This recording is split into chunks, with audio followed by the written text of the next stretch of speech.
Okay, welcome back everybody. Thank you for your patience. Just addition of an extra chair because we've got a super large panel going into our last session of the day. Not last session, sorry, last workshop, I'll say. We've still got Anne to come after this. Right, so welcome back. As I said, this is your next workforce theme, which is on retention, wellbeing, CPD and EDI. And as before, I'm going to go and now sit with our panel and we'll get the conversation going on where you want to sit and who you want to talk to, and then we'll go for it. So yeah, see you in 2 seconds. All right, so we'll start off with Natasha. Do you want to tell us who you are and what your table is going to be talking about? Of course, Steve. Hello, everyone. It's great to be here. My name's Natasha Phillips, and I am the former Chief Nursing Information Officer for England. I run an organisation called Future Nurse, which is about reimagining nursing for the digital age. So it's a consultancy that brings the nursing voice to the medtech industry. And my co-facilitator or co-developer of this panel is Professor Dawn Dowding, and also Professor Gemma Stacey, I think, might be giving us a hand to facilitate if we have enough of you choose to join our very exciting conversation. So let me tell you what the conversation's about. So our roundtable will explore the vast potential of digital transformation in revolutionising nursing practice and enhancing the overall well-being of nurses. We've all seen rapid advancements in technology and the exciting opportunities that's opened for nurses to embrace innovative tools and ways of working, but also the challenges that presents. So, for example, technology is enabling us to manage more patients at home. Today, hundreds of people woke up at home instead of in a hospital bed due to the rapid growth in remote care models. And both patients and nurses report huge satisfaction with this way of delivering care. It was quite interesting, about a week ago, or 2 weeks now perhaps, I was doing a webinar for the Nursing Times on remote models of care, and the amount of nurses that were interested in a career in that field and were asking, how do I get into this? So we see a young workforce that really want to work quite differently. Interestingly, the International Council of Nursing has made a digital position statement calling on all national nursing associations and nurses to embrace technology as a key tool in delivering the World Health Organization's Sustainable Development Goals. And importantly, meeting the global challenges of nurse shortages and rising demand that I know that you've been talking about today. Compassionate person-centred care represents the bedrock of nursing practice. And the Phillips Ives Review, which I had the pleasure of chairing last year, demonstrated that person-centred care and the considered use of technology go hand in hand to deliver better health for individuals and for communities. And moreover, what we're seeing is that this can be part of our joy at work and central to well-being and retention. However, if we are to have this halcyon future enabled by technology, where we're having joy at work by having our time released by technologies, how do we shift the way we educate nurses to ensure that they all have the requisite knowledge and skills to benefit? This starts with education for all, but also includes recognising the nurses leading these changes as advanced clinical practitioners with specialist expertise. And the panel who led this area of our review, the Phillips Ives Review, said very clearly that advanced practice is the right route for this, and specialist education and roles must be available. So we're still exploring that and thinking about what we need to do differently to make sure that the workforce of the future is adequately prepared. So what we want to do is get you to come and join our table, maybe some digital enthusiasts out there. Perhaps many of you are not digital enthusiasts, and that means we really need to hear from you to explore how nurse education should evolve to support these new ways of working, and how the move to digital-enabled working and new models of care might impact recruitment and retention in the coming years. Great, thank you, Natasha. So that's advancing nursing practice and nurse wellbeing with digital transformation, and that's on the yellow tables. So if you don't know already, they're just over there, basically. And on to Ruth. Yes. Is that working? Can you hear me? So I'm Ruth Kanlu. I'm an independent nurse entrepreneur, the CEO of Goldmind. So Goldmind is a coaching consultancy that I set up after I left the NHS. I also do have a CIC that is called Abule, which means village in my language, because what came off of the pandemic is that a lot of us need a village around us. So it takes a village to raise a child. It takes a village to raise a nurse, a midwife as well. So our table would focus on tackling nurse bullying, so nurse on nurse bullying and nurse on student bullying, and how we can eradicate this toxic work environments that some of us work within. I am passionate about the subject because it's one of the reasons I left the NHS 15 years ago in 2008. Very senior nurse, working on a high-profile project. I experienced bullying, and after enduring it for several months, I decided it was time for me to leave. So what is bullying? I'm going to make sure I define it, because last week we had the virtual, and there's constructive feedback, but bullying is the repeated, so it's not just once, it's unwanted, harmful actions intended to humiliate, offend, and cause distress. And we know what the effects of bullying is on nurses, our colleagues, and students too. Either it be overt or covert, it is destructive, it's corrosive, and it affects the bullied nurse psychologically, emotionally, physically, and bullying is very expensive. At the last cost, it was £2.28 billion it cost the NHS every year, and that's just the NHS, so we know a lot of our colleagues experience bullying outside the NHS. Sadly, many nurses leave their work environments, but they also leave the profession, and we also have a lot of students who do not complete their courses because they're bullied, they get stressed, depressed, and we know it affects the quality of the care that we provide. It can happen to a nurse at any level, so I was quite senior when it happened to me, and it's often on a continuum and continues to escalate if it's not addressed. So on display, you're probably wondering what that is. It's the bullying archetypes. So there's 6 archetypes developed by the American Nurses Academy. So there's the super nurse who thinks she knows best. Everything you do, he or she criticizes. The resentful nurse who holds grudges, encourages others to gang up. The PGR nurse, which is put down gossips, rumors about you. The backstabbing nurse, the nurse who pretends she's your friend and then stabs you in the back. The green with envy nurse, who is bitter, maybe they've been overlooked for promotion, and they take it out on you. The cliquish nurse that uses exclusion as a way of bullying. So if anyone's going to be on our table, if you take a photo of that, we could see those nurses we work with. But it's also an opportunity, if you find you fit in one of these archetypes, to look in the mirror and start with you, because bullying is a very serious issue, threatens patient safety, nurse safety, and bullies cannot remain bullies if we call them out. So that's what I want the focus of our table to be. If we recognize the bully, what do we do?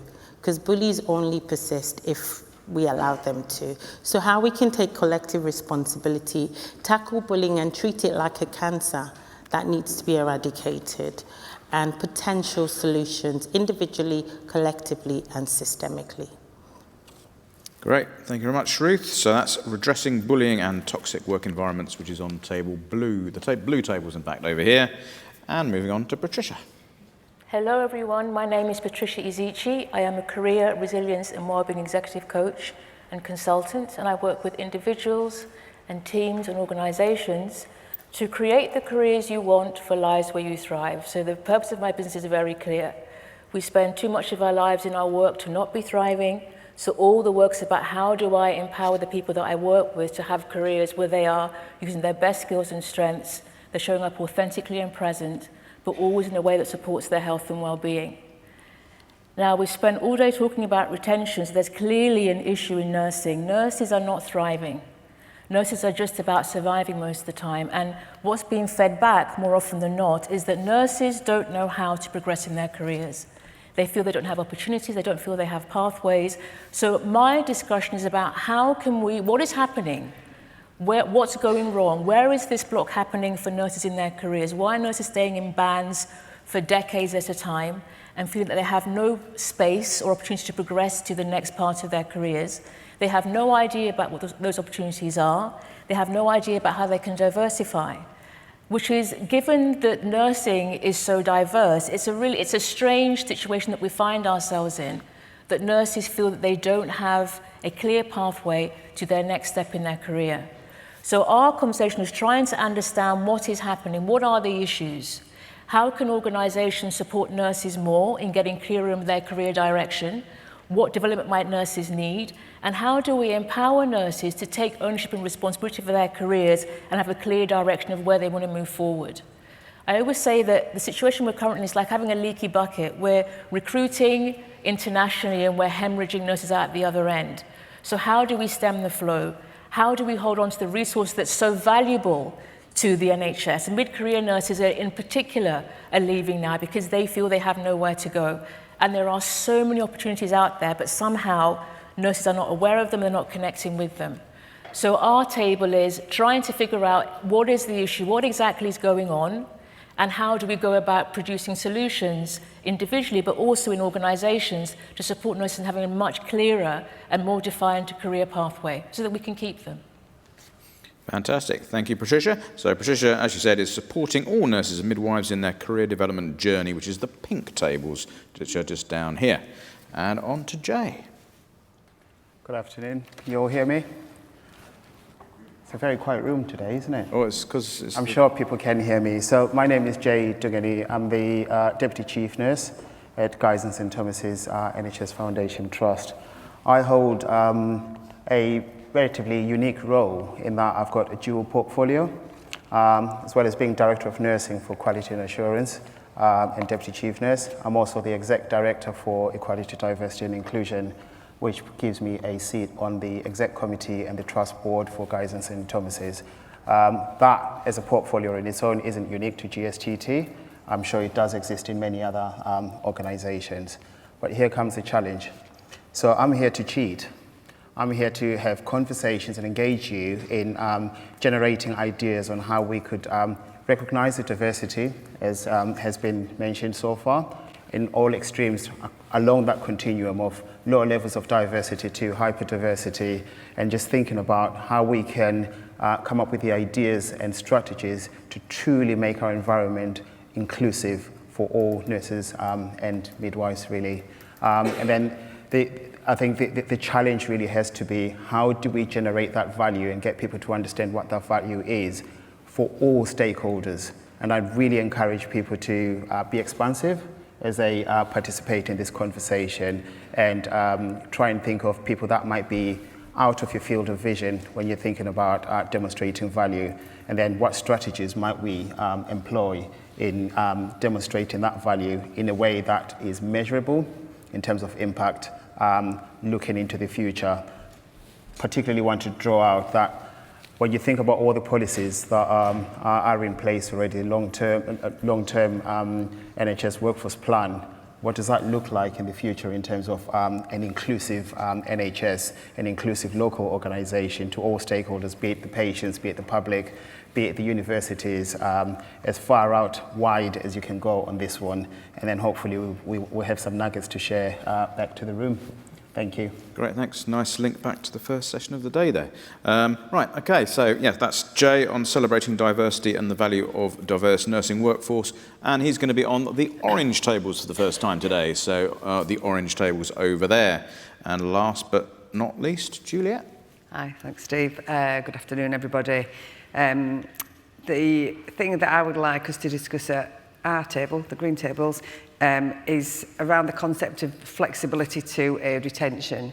In the long-term workforce plan, with all of the ambitions to recruit to recruit into our vacancies, to increase the domestic supply. They're still within that plan. Is the intention to still have about 100,000 whole-time equivalent people working on banks. So we know that there's a significant demand for bank workers at the moment.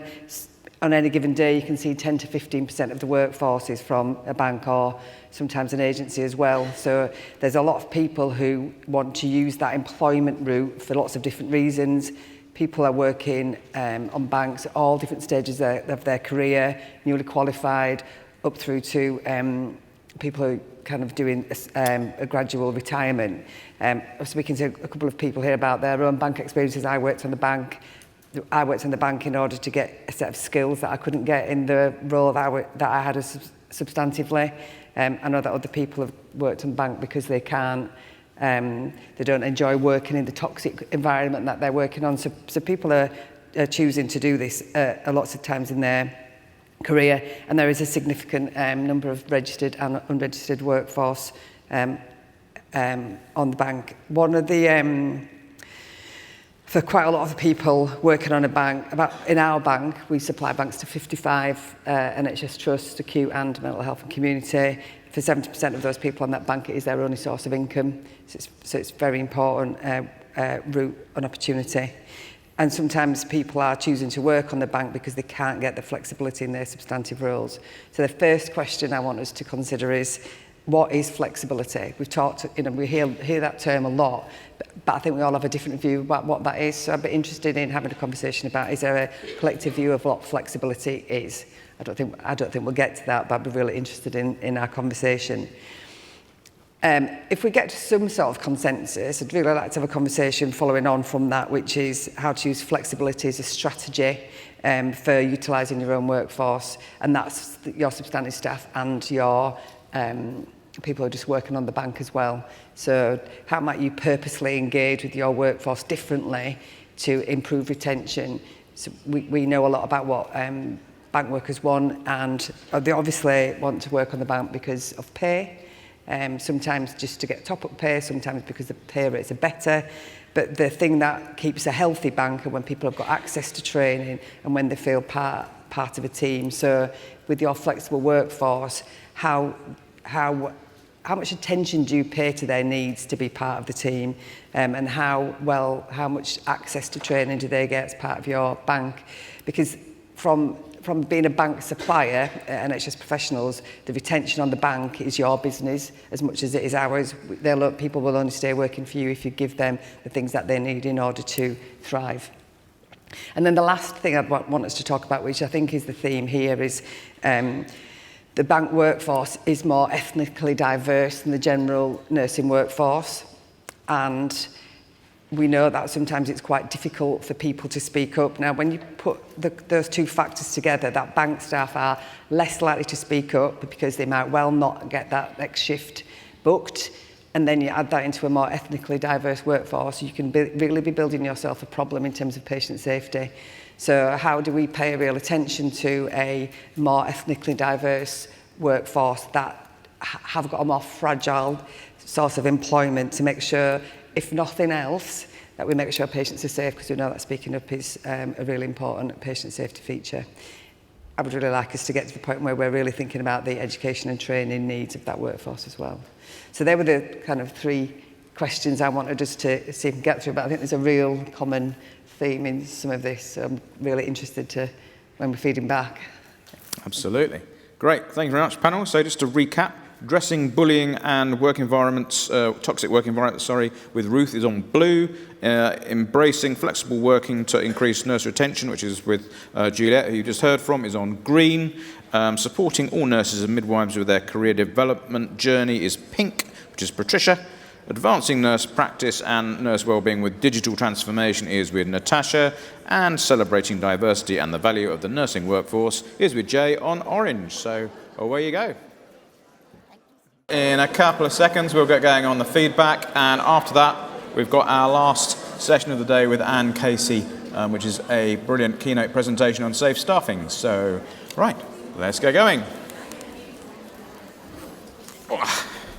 All right, thanks very much everyone again for some brilliant workshops. The energy was really, really audible all across the room, so thank you very much.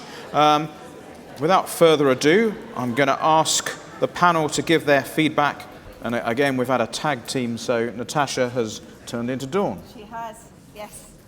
So, can everybody hear me? So, I'll just give a very brief overview of some of the things that we discussed on our roundtable looking at digital transformation. We focused a lot on education in the workforce.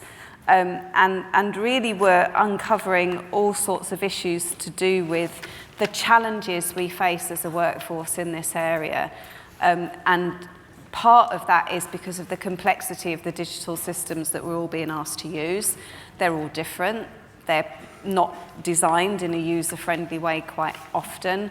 And there's issues to do with then how can you educate and train a workforce that exists, that is not used and doesn't consider themselves to be digital natives, and also then how do we give the skills to our undergraduate workforce to enable them to use the digital tools effectively to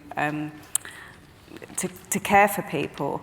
And we had some very interesting discussions, so I'm just going to go and read through some of the points that were made. First of all is that we basically are very good at having competences and skills for all elements of nursing care, and then we don't teach people competence in how to use a computer. So how do we overcome some of those issues about seeing it as not part of our regular practice? It's not part of CPD. We don't see digital skills training as something that's inherent in the core of what we do, and yet virtually every single nurse is probably using some sort of digital technology to support their care. And if they're not using digital technologies to support their care, they're probably using it to do their shopping. So, you know, we did have a huge discussion about the issues to do with the lack of usability of the systems that we're being asked to use. And then how do you educate and train nurses to be in the room when they're being procured and developed so that we can make sure that we're getting systems that are helping us to address the problems we're facing in clinical care and not being told to use systems by somebody else. That we had a big discussion about this sort of theory-practice gap in terms of what's happening in higher education institutions and professional development, and what people are experiencing on the ground in clinical practice. And actually, we could do a lot better in higher education in terms of teaching digital skills and how we use those digital tools to support nursing care. There was some anxiety that using digital technologies will de-skill nurses and stop them from critical thinking. And I think that that's a big debate to have in terms of, actually, is it the digital tools, or is it that actually it just makes it more transparent if people are following protocols and guidelines without thinking? Because it's just easier to see that's what they're doing in digital skills.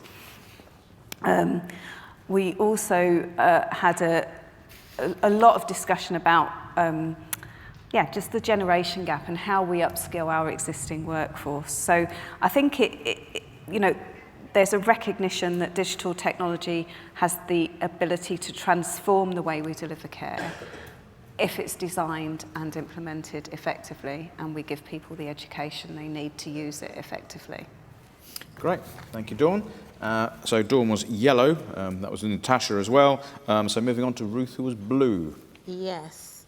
So we started by prevention. So the best way you could address bullying is by preventing it. And that's by everyone being the difference. So building trusting relationships, making oneself relatable, creating an environment of trust and understanding, planting the seeds for speaking up, treating others how you'd wish to be treated, and then building rapport, trust, especially for newcomers. And there was a suggestion of creating forums of support, because then it becomes easier to report bullying. So we had an example on our table where HCAs felt there was a pattern of them being undervalued, and some of it was tendering on bullying. So they created an HCA forum, a place they would go, so they weren't alone. And then when it came to reporting, Because it was a collective report, so it was anonymized, so it made the person feel safer to be able to report it.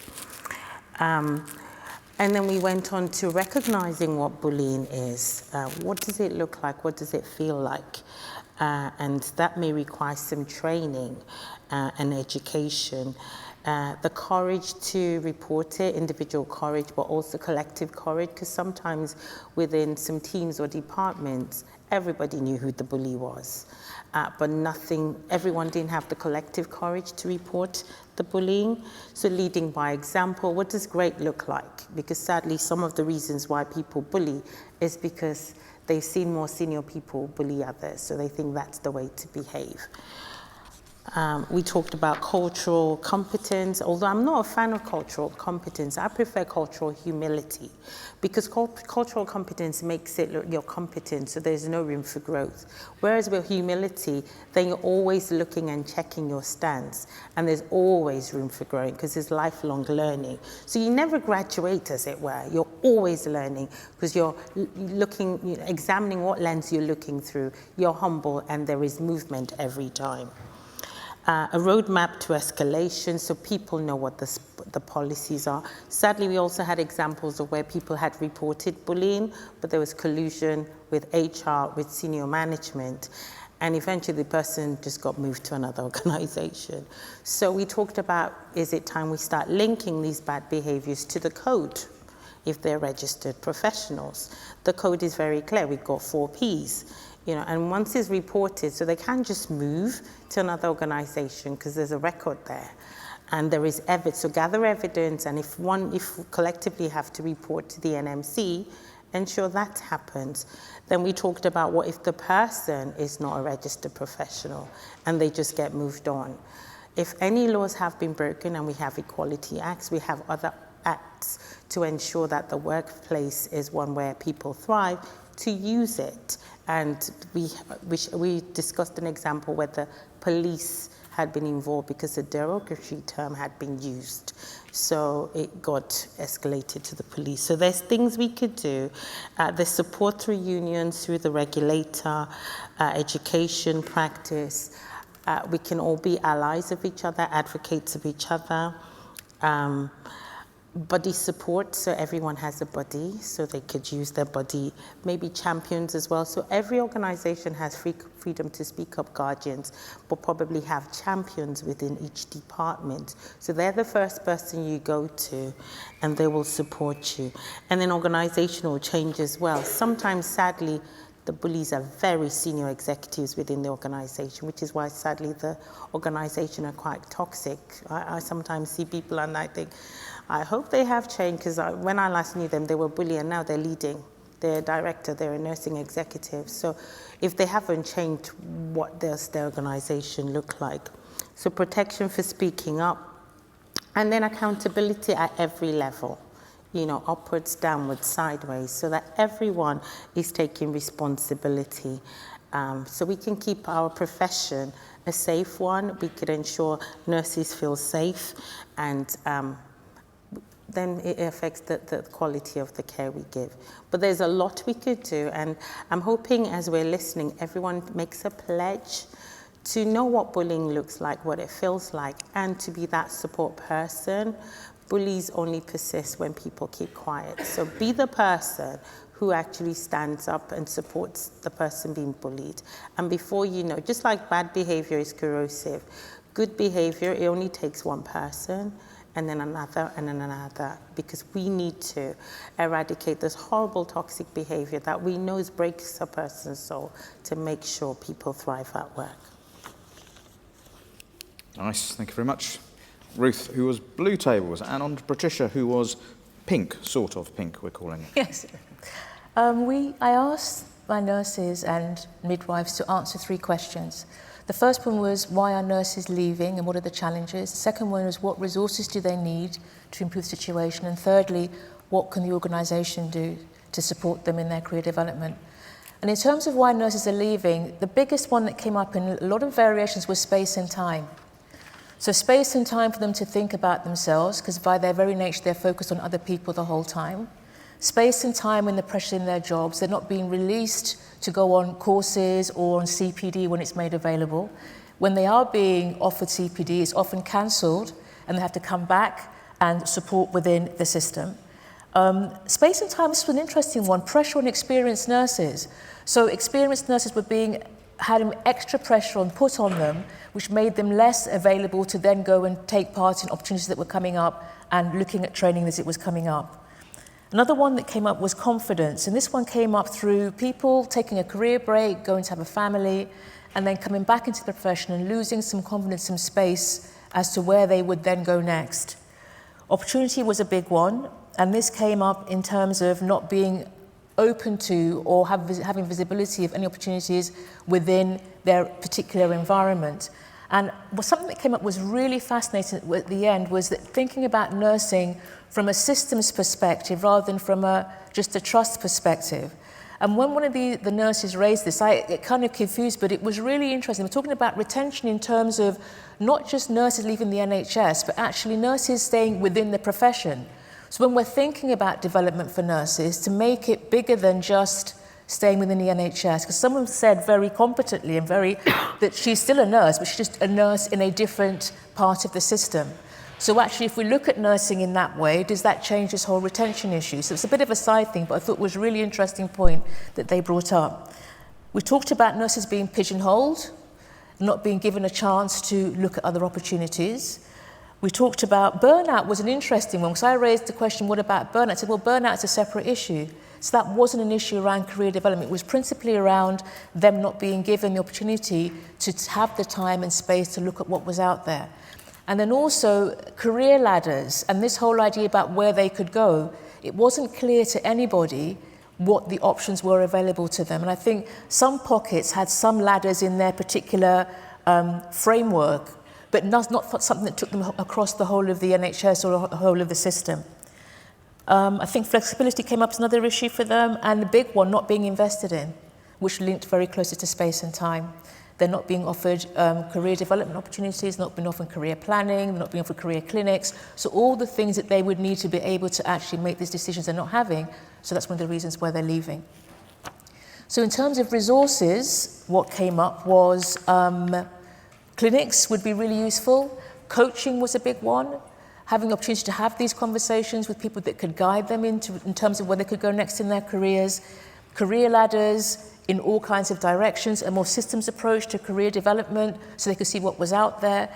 Some great ideas around how they could potentially shadow other nurses or shadow other bits of the organisation to see what other people were doing, because they were being stuck basically where they were. So that would give them a chance to get a good sense of what else was out there and help them to make better decisions. What else did we have? Exposure was linked to that. What else is out there? What else in the system? What else can I possibly have a chance to do? In terms of what organisations can do, the big one was providing space and time and changing that culture so nurses can have a chance to even think about. I did ask the question, do any of you take the time to think about your careers and your development? And none of them do, because they haven't got the time to do it. So that's a really big thing that came through, that there's some space and time required to allow nurses with the right support to have these conversations, to think about where they want to go. Something that seems quite straightforward but is not available is this bigger perspective of what a career pathway is for a nurse and all the different branches that it might have, and also from a systems perspective, which I hadn't even thought about. It's completely blown my mind. But they said quite rightly, thinking about nursing as a profession and not just in the NHS, because if they're staying in the system, then surely we haven't lost them, they're still in the system. So rethinking about how we do this. What else came up for what else that might help? I think that was about it. Clear pathways for students, promote profiles, exposure to the system, proactive thinking, not reactive thinking. So again, I think this links to giving nurses the space and time to actually actively think about where they want to go and not just applying for the next job. Empower teachers, I can't even read this, to think long term, similar kind of thing. Empower nurses to think about their careers as a much longer, broad term thing, as opposed to the next job or the next band. Wow. Did I miss anything? Okay. Covered a load there, so yeah. Thank you. Thank you, Patricia. And on to Jay. Yeah, was orange. Yep. So we had some really interesting conversations at the table. We started off with a very clear provocation to members of those tables who had to answer a question using the inner voice, an internal voice. Are you in a decision-making role currently? Just one question. And the second question, whether you are or not, what is it that frustrates you? What do you think does not work? Just for us to really crystallize what the issues are around recognizing inclusivity, but also being able to measure in an impactful way what the difference is. And what we came up with was the whole concept of disruption, very similar to what you said, Ruth, in that we tend to be quite reactive and service a system that was designed so many years ago, geared towards performance management. And therefore, as long as we're servicing that and fending off the regulator, it's okay, because then the sharks stay away. But actually, the real change here is looking beyond the tension that exists between collaboration and the need for change. Because it's quite easy for people in senior positions to be compliant with what regulation would look like, and kind of keep an eye off the ball when it comes to demonstrating change. So transformation rather than reaction is a key thing. Then we went into the depths or the detail of what that might look like, because it really was about the ideas and the strategies. Through understanding the frustration, the policies currently do not reflect what the future needs to look like. So therefore, we continue working in a governance structure that expects the same as what we did many years ago, and expecting a different outcome isn't the answer.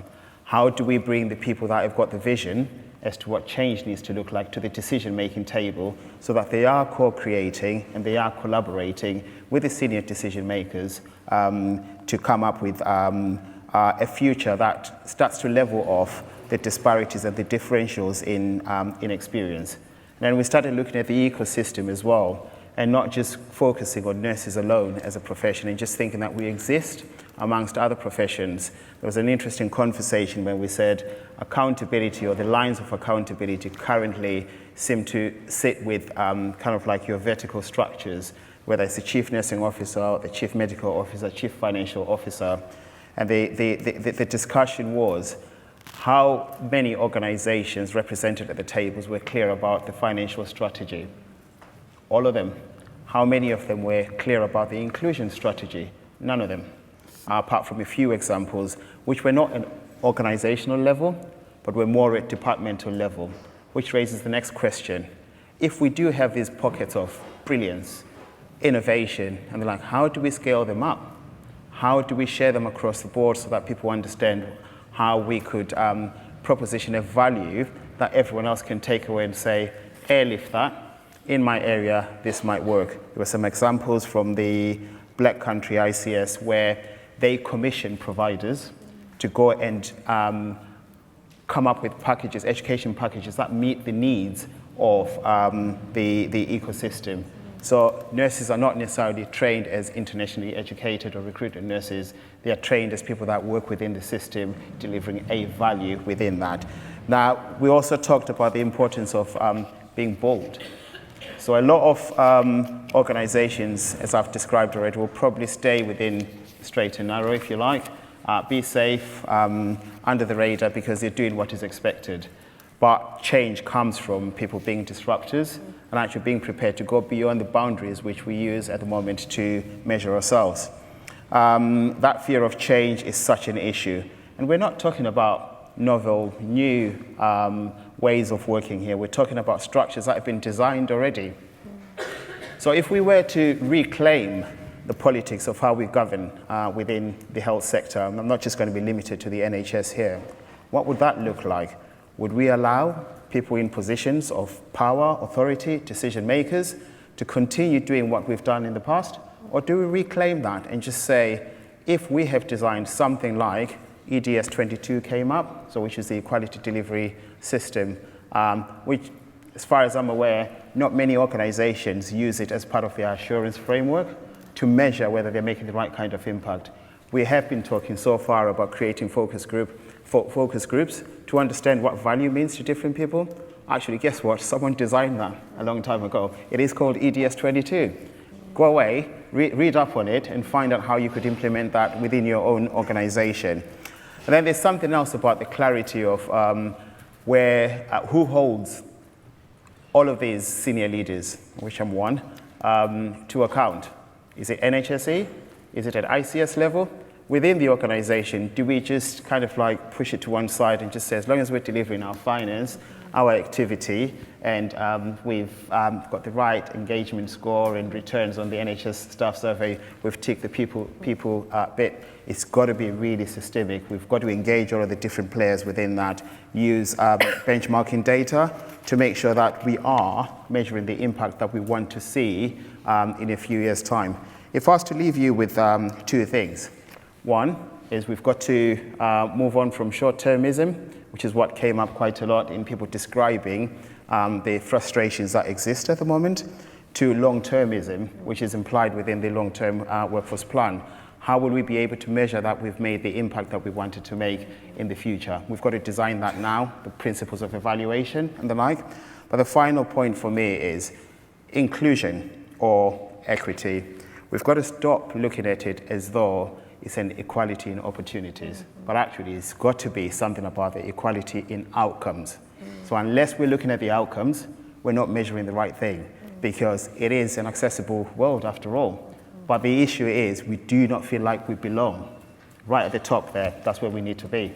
Self-actualization, where we can say that actually the outcomes are comparable right across the board, no differentials. Thank you. Great, thank you very much. And Juliet, who was green. Yes, and I want to thank everybody on the green tables for getting us engaged in the conversations they did, so thanks for that. We talked about, what is flexibility. Obviously didn't get a consensus on what flexibility is, but we did get a consensus on flexibility is required. Our workforce requires us to make work available to them that they can access. Lots of personal experiences people gave, and also talked about for example, how colleagues need to work together to support each other's childcare arrangements. So a real consensus on the fact that the workforce needs flexibility. There was a bit of a consensus on one of the major barriers there is around the ward manager, just not being able to give flexibility within the frameworks which they operate in. I think some of the things you're saying, Jay, about why do we govern in that way? Real worry about people like saying, the ward manager role being set up to manage. I've got 18 whole-time equivalents. That's easier for me than 32 part-time workers. But actually, those people might want to work part-time or work flexibly. So how do we kind of set our frameworks to allow that to happen? I did come up with some really novel ideas. So we thought, just get rid of allocate, stop the rostering. Everyone just self-roster, use AI to help us figure out how to make it different. So, and you think about that. I started my nurse training in 1985. It's basically the roster is the same as it was then. The challenges are the same as they were there. We surely must be able to do something different because we do want to work differently. One of the other thoughts really, and I think this really is about skills. So why don't we get jobs to fit the nurse, not the nurse to fit the job? So why are we still, going down that same, this is a band 5 staff nurse on a surgical ward, why not be, this is a skill set that someone has and this is where the skill set is required. And we see people taking opportunities to do bank work, for example, as ways of developing new skills, looking at how different teams work, where might my next opportunity be. So we could think about being much more intentional about how we support people to go acquire different skills, work in different teams, and then think about where their next opportunity may be. I think the final bit I wanted to say was in terms of the role of leadership here. So we did have conversations about the things you were talking about, you know, the resentful nurse, you know, well, why should they have that flexibility? You know, why should they have more pay? You know, what about me sort of concept? So we do need transparency and compassion and openness about why people are treated fairly, not equally. You know, it's not about everyone having the same thing. It's about creating fairness, and need to be transparent about that. And it needs to come from the top of the organisation all the way down, which we've talked about, that top to bottom and side to side leadership. And did give a really good example of an organisation. I think someone said it was Newcastle, where all around their organisation it's let's talk about flex. So it is an intention of the organisation to be more flexible, to create the working arrangements that mean that people can come to work, do the work that they want to do, where they want to do the work, and for the hours that they want to do it. So some great ideas there. But I've got to give a shout out to Anthony's table, where they just said we just need to do it radically different. Yeah. Fantastic. Well, thank you very much, everybody. Lots and lots again there. It was a great last workshop session. Just lots and lots to think about there. I was sort of making mental notes as we went through. So thank you again to Dawn and Natasha, to Ruth, to Patricia, to Jay, and to Juliet, and to you as well for all the effort that you've put in as well. So thank you very much.